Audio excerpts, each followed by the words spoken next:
So, speaking of empowerment, it's time to tie it all together because that job hunt that I was talking about and fighting through that interview to get that job as a part-time bank teller, it wasn't as easy as it should have been, right?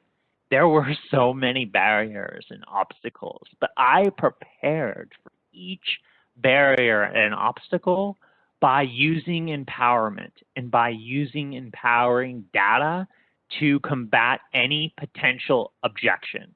So when you're thinking about developing your career, you have to understand that empowerment and empowering data and metrics is what you need to control the secret to your future.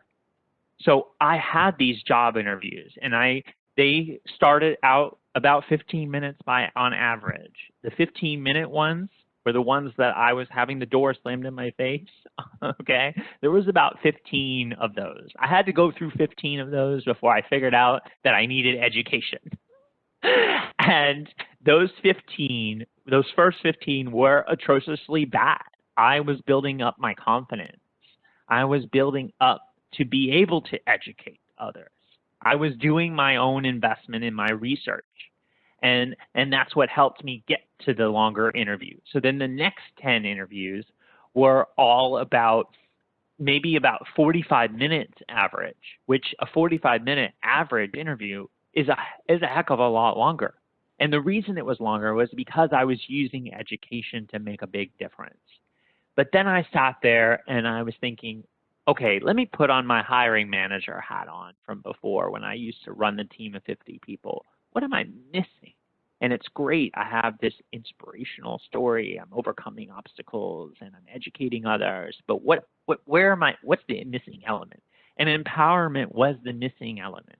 I wasn't bringing and tying the education to empowerment. And if you do one without the other, it's not going to be as successful. So I had to come with the data. And so now in the job interview, I would come with the data. So here's the data, right? And if you don't come with the data, people won't take you seriously. You won't make the same kind of impact that you can make without the data. The data matters, okay? 2021, you have to bring the data. 2020 was all about data. We learned so much from doing everything virtual. We automatically were able to track how many people are in this room. It's all done automatically, right? You can click the button right now in the participants list and you can see the number. You'll be able to know how many people were here. You'll be able to know because WebEx tracks how long you've been paying attention on the computer. It's going to be able to tell you how you've connected the dots, or what kind of investment you've made on today's event. Were you actively participating? WebEx is tracking that. Guess what? It's happening right now before your eyes. Okay, and so that's what I would do with these job interviews. I would start talking about the community. I did my research first, and then I used the empowerment to make a difference. So I'd sit in the job interview and I'd start talking about, well, the objection would be, I don't know that you're going to be able to reach our customer base or that you're going to be able to interact with our customer base.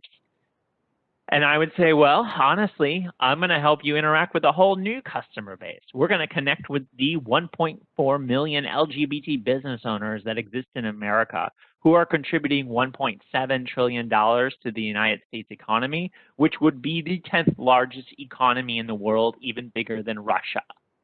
So how about that? How about that for the job statistic information? Or I would say, I'm going to help you connect with the close to 2 million transgender people that exist in the U.S. I'm going to be the connector for that community. So I'm going to help you. Well, we're going to work together. There's not a barrier or an obstacle. Oh, I don't know, you're going to have great cohesion with your coworkers. Okay, so then I would pull out the statistic for that. I would pull out the statistic around how inclusive workplaces are more productive than non-inclusive workplaces, and how teamwork drives more innovation, creativity, and retention. I'm going to bust out the statistic for whichever objection that's coming.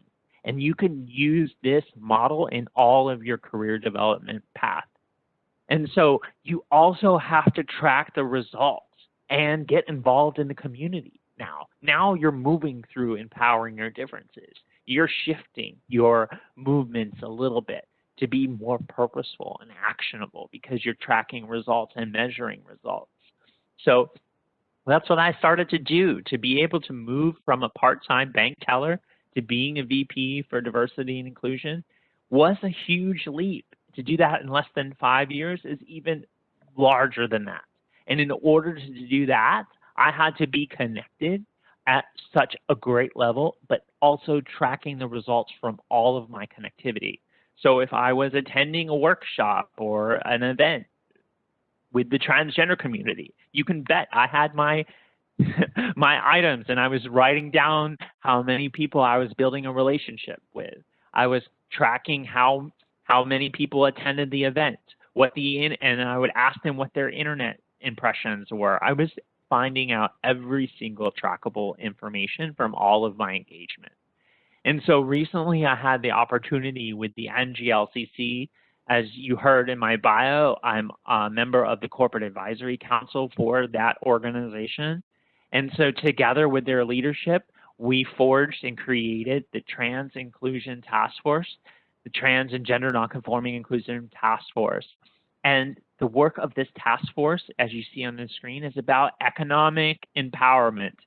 And so in the last year and a half, we were able to track results, even through the pandemic, of a 400% increase in economic empowerment for the transgender business community just in the United States alone. But we're also working on tracking metrics globally. And so the work that's being done for trans business entrepreneurs is impactful, and you have the ability to connect with that. If you want to get involved in the work that we're doing, please send me a message and connect with me. And so also, I sit on the National Board of Directors for GLAAD in New York City, and GLAAD connects through our work and tracks our results, important, through our GLAAD Media Institute. We actually trained 10,000 storytellers in the last year and a half, even through the pandemic. And we have this network of campus youth ambassadors who are our 10,000 storytellers ready to activate on any single college campus in a moment's notice. And so overarchingly, you have to be able to use inclusion to drive change.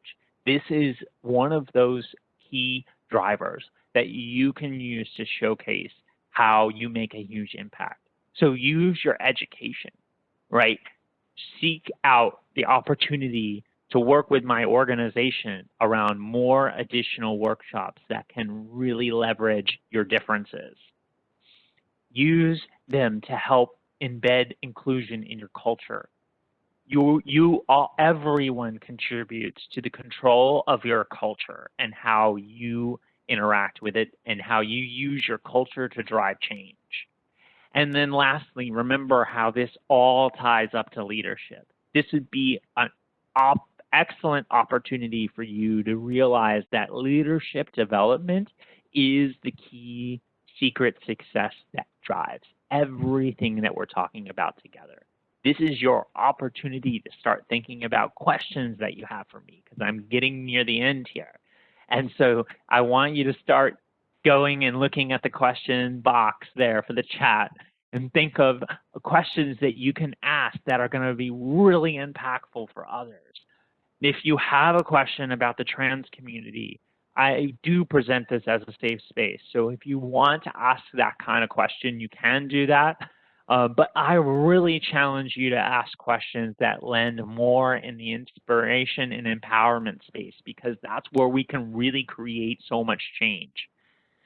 And so think about some best practices that you can have as a takeaway today. Remember, innovation and creativity come from your employee resource groups. All 4 of them, each of them have different ways to have ideas bubble up, and that's where you can do that. You can have creative ways to change your organization's inclusion level. And then don't forget that the best practice here in this space is recruiting and retention. This is a great, both of those come from all of your engagement today. It all leads. If you work to embed more leadership in your organization through your inclusion programs, then you are then creating more retention for your organization. And then lastly, remember that all of these things increase profitability. As a for-profit organization, right, you're responsible for shareholder returns. And so you have to be able to paint the picture as to why that's so important and how to drive the engagement, how to drive more profitability by your creativity, by using innovation, by having a more detailed way to recruit diverse individuals, especially those from the transgender community. If we're really talking about empowering, I hope there's a question around trans entrepreneurship and empowerment, because that's how we really create change and increase profitability for your organization and for trans-led organizations like my company that's a trans-owned organization. It's a huge opportunity for you to do that. So we talked about education, we talked about inspiration, and we talked about empowerment as 3 of my 10 empowering actions. I'm really excited for you to learn all 10, to use the motto of empowering differences to really make an impact for change. Today's goal was really to explore and appreciate how your leadership can help to empower others in your organization, because remember that leadership is the secret recipe for an inclusive culture. If you want to connect with me, this is my connection information here, at Ashley T. Brundage on all social channels, and then my company is at Empowering Diff on all social handles. You can email me directly at ashley@empoweringdifferences.com, and that's my website. If you go to my website today, just a quick PR commercial because we're getting ready to do questions.